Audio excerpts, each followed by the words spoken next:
Hello, I'm Shannon, and thank you for joining me on my video today. Today, we are going to decorate a journal.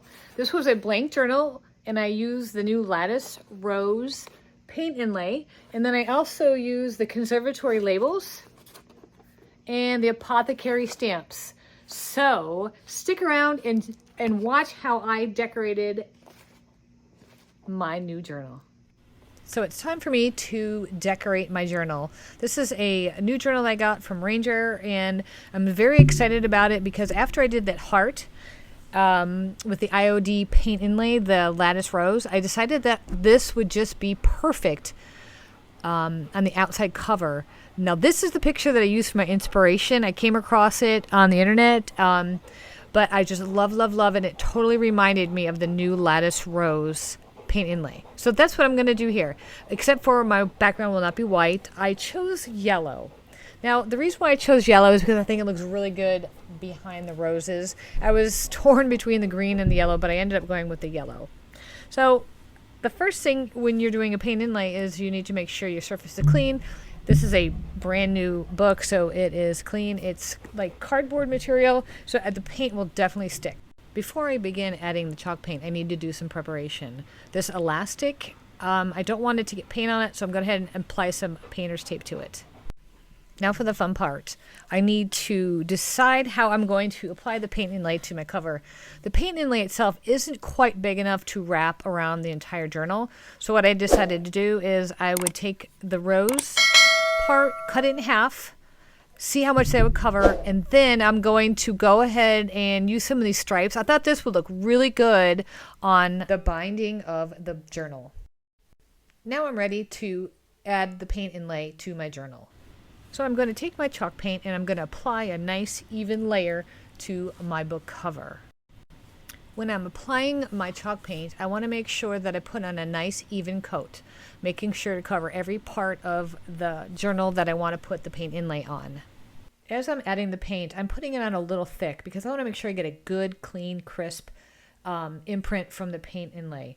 I'm also taking my water mister, my mister bottle, and I'm spraying the inlay just because it helps a little bit with the releasing of the paint and putting it on without any wrinkles.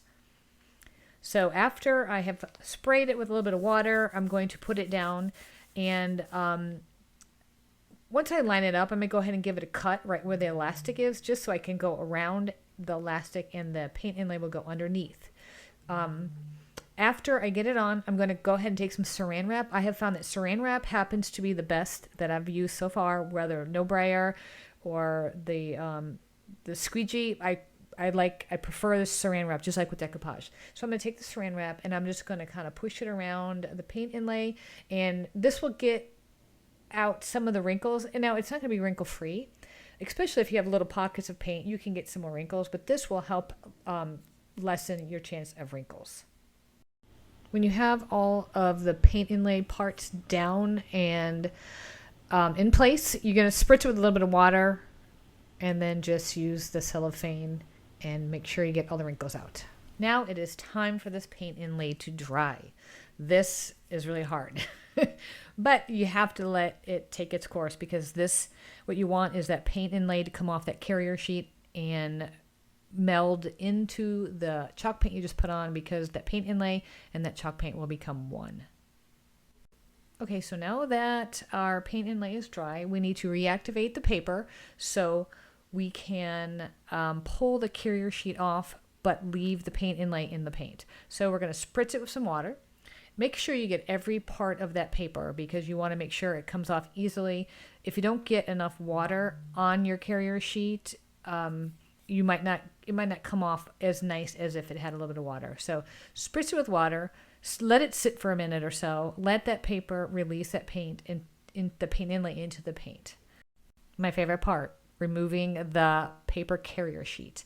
So after it has sat for a minute or so and the water has, soaked through the paper and released the paint inlay, you're going to just start gradually, slowly pulling that paper off to reveal the magic of the paint inlay. This is my favorite part. Watch here as I completely pull these sheets off. I'm going to start with the binder part of the journal because I put that over the roses So I'm going to have to reactivate part of this because I didn't get with some water. So I'm going to spritz that with water real quick just to make sure that it's going to release. So look how beautiful this is. I love it. This one, the roses look really good on this yellow, this pale yellow. But again, it also looks good on this like light lime green. I love it. But these paint inlays are just so versatile. Depending on what you choose to be your color underneath, it will depend on the look that you're going to get. Yes, you can use a paint inlay twice, but make sure you know that whatever color you use the first time will be dried on the carrier sheet, and that will go to your next color. So if your first one was yellow, and then now say I'm going to use this same carrier sheet on a second project and I use white, I'm going to get a little bit of yellow on my new project. But most of the time it looks pretty cool when you do that like that. So after the paint inlay dries from removing the paper and getting it wet, it is time to seal the paint inlay. Now, the sisters I know recommend taking your varnish or your clear coat and rolling it on. This stops the bleed through, but I use a different technique. Either one is fine. You use what is ever best for you. But what I like to do is I like to use a clear coat varnish. It's a solvent based. It smells, because it's solvent based, but when you brush it on, you don't smear the paint inlay at all. And you can go back and forth, back and forth. It won't. You can do it as many times as you want, and you will not smear the paint inlays. Okay, so now that the clear coat varnish is dry, I'm ready to decorate my book.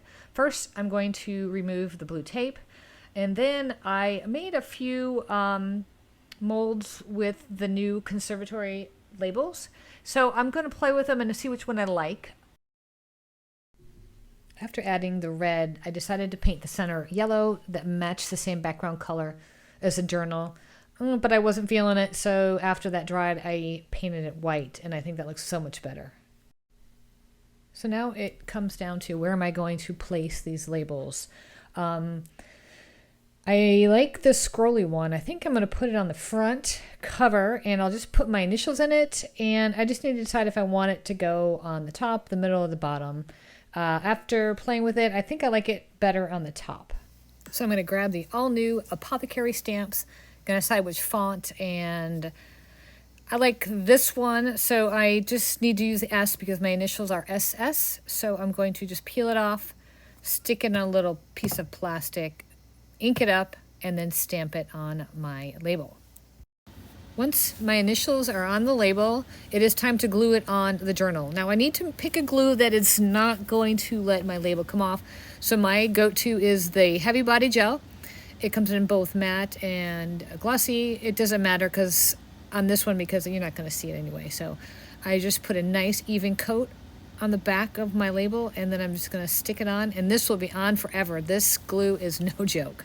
I also created another label with the Conservatory Labels and the Apothecary stamps, and I named it Journal, and because I use the modeling paste, it is able to bend around the binding of the book.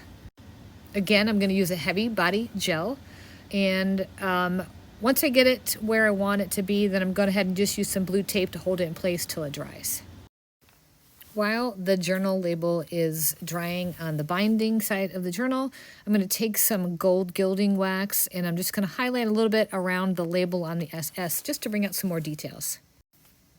The journal label that is on the binding side of the book is now dry, so I'm going to pull the blue tape off to reveal the final look of the book.